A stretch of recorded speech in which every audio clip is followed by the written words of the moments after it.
30 लाख बच्चों की जान ले रही है एंटीबायोटिक्स की कमज़ोर होती ताकत। एक नई कहानी। कल्पना कीजिए, एक छोटा सा गांव जहां बच्चे खेतों में दौड़ते हैं, स्कूल की घंटियों के साथ हंसते खेलते हैं और माँ बाप के चेहरों पर उनकी मुस्कान ही सबसे बड़ी खुशी है। लेकिन इस गांव में एक अदृश्य दुश्मन चुपके से दाखिल हो चुका है। यह दुश्मन ना तो कोई तूफान है, ना कोई बाढ़, बल्कि वो है एंटीबायोटिक रेजिस्टेंस। एक ऐसी समस्या जो हमारी सबसे भरोसेमंद दवाओं को कमज़ोर कर रही है। हाल ही में एक नई स्टडी ने खुलासा किया है कि इस दुश्मन ने 2022 में दुनिया भर में 30 लाख बच्चों की जान ले ली। आइए इस कहानी को और करीब से समझते हैं। कहानी की शुरुआत। एंटीबायोटिक्स हमारा सुपर हीरो। एक समय था जब एंटीबायोटिक्स को दवाओं का सुपर हीरो माना जाता था। निमोनिया, सर्जरी के बाद होने वाले इन्फेक्शन या छोटी मोटी बीमारियां, हर बार ये दवाएं बैक्टीरिया को पल भर में हरा देती थीं। माँ बाप निश्चिंत होकर अपने बच्चों को डॉक्टर के पास ले जाते और एक गोली या सिरप के बाद बच्चे फिर से हंसने खेलने लगते। लेकिन हर कहानी में एक ट्विस्ट आता है, और ये ट्विस्ट यहाँ भी आया। दुश्मन का उदय, बैक्टीरिया की बगावत। समय के साथ हमने अपने इस सुपर हीरो का इस्तेमाल कुछ ज़्यादा ही कर लिया।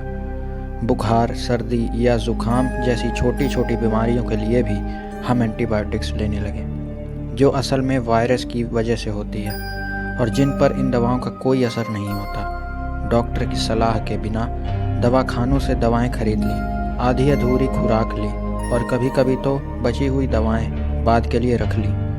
नतीजा, बैक्टीरिया ने बगावत कर दी। ये बैक्टीरिया जिन्हें हम छोटा मोटा दुश्मन समझते थे, अब सुपर बग्स बन गए थे। ये इतने चालाक हो गए कि हमारी सबसे ताकतवर एंटीबायोटिक्स भी इनका कुछ नहीं बिगाड़ पा रही हैं। स्टडी के मुताबिक 2022 में दक्षिण पूर्व एशिया में 7,52,000 और अफ्रीका में 6,59,000 बच्चे इन सुपर बग्स की वजह से अपनी जान गंवा बैठे। भारत, जहां एंटीबायोटिक्स का इस्तेमाल बिना रोक टोक के होता है, इस कहानी का एक बड़ा हिस्सा है। बच्चों पर सबसे भारी मार। बच्चे, जो इस कहानी के सबसे मासूम किरदार हैं, सबसे ज़्यादा प्रभावित हो रहे हैं। उनके शरीर का इम्यून सिस्टम अभी पूरी तरह विकसित नहीं होता, जिसके कारण वे इन्फेक्शन से लड़ने में कमज़ोर होते हैं। स्टडी बताती है कि 2022 में इन 30 लाख बच्चों में से 20 लाख मौतें उन एंटीबायोटिक्स की वजह से हुई जिन्हें वॉच और रिज़र्व दवाएं कहा जाता है।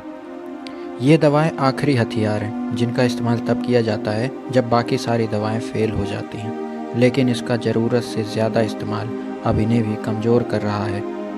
सोचिए, एक माँ अपने बच्चे को बुखार में तड़पता देखकर उसे अस्पताल ले जाती है। डॉक्टर दवा देते हैं, लेकिन वो काम नहीं करती। दूसरी दवा, तीसरी दवा, कुछ भी असर नहीं करता। आखिरकार वो सुपर बग, जो पहले एक छोटी सी बीमारी थी, बच्चे की जान ले लेता है। भारत की चुनौती। हम कहाँ खड़े हैं? भारत में ये समस्या और भी गहरी है। यहाँ दवाएं आसानी से बिना प्रिस्क्रिप्शन के मिल जाती हैं। अस्पतालों में साफ सफाई की कमी, भीड़ भाड़ और एंटीबायोटिक्स के गलत इस्तेमाल ने सुपर बग्स को और ताकतवर बना दिया। मछली पालन और पोल्ट्री जैसे उद्योगों में भी एंटीबायोटिक्स का बेतहाशा इस्तेमाल हो रहा है, जो हमारे खाने के ज़रिए हमारे शरीर में पहुंच रहा है। स्टडी के अनुसार भारत में 2019 में ही 10,04,000 मौतें बैक्टीरियल एंटीबायोटिक रेजिस्टेंस से जुड़ी थीं, जिनमें से कई बच्चे थे। उम्मीद की किरण। हम क्या कर सकते हैं? लेकिन हर कहानी का अंत बुरा नहीं होता। इस कहानी में भी उम्मीद की किरणें हैं। वैज्ञानिक और सरकारें इस समस्या से लड़ने के लिए कदम उठा रही हैं। हमें क्या करना होगा? पहला, जागरूकता। सबसे पहले हमें समझना होगा कि एंटीबायोटिक्स कोई जादू की गोली नहीं है। इन्हें सिर्फ डॉक्टर की सलाह पर और पूरी खुराक लेनी चाहिए। साफ़ सफाई, अच्छी सैनिटेशन और हाइजीन बैक्टीरिया को फैलने से रोक सकती है।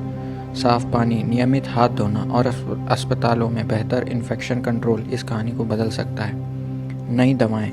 वैज्ञानिक नई एंटीबायोटिक्स और तेज़ी से काम करने वाले टेस्ट विकसित कर रहे हैं जो ये बता सकें कि कौन सी दवा काम करेगी। नियम कानून। सरकार को दवाओं की बिक्री और पशुपालन में एंटीबायोटिक्स के इस्तेमाल पर सख्त नियम लागू करने होंगे। एक नया अंत लिखने की जिम्मेदारी। ये कहानी अभी ख़त्म नहीं हुई है। हम सब इस कहानी के लेखक हैं। हर बार जब हम बिना डॉक्टर की सलाह के दवा नहीं लेंगे, अपने बच्चों को साफ सुथरा रखेंगे और इस खतरे के बारे में दूसरों को बताएंगे, हम एक नया और खुशहाल अंत लिख रहे होंगे। 30 लाख बच्चों की जान लेने वाला ये अदृश्य दुश्मन ताकतवर है, लेकिन हमारी जागरूकता और कोशिशें उससे भी ज़्यादा ताकतवर हो सकती हैं। तो आइए इस कहानी को बदल दें, अपने बच्चों के लिए, अपने गांव के लिए और अपनी दुनिया के लिए, क्योंकि हर बच्चे की खुशी इस दुनिया की सबसे अनमोल धन है और उसे बचाना हम सबकी जिम्मेदारी है। धन्यवाद।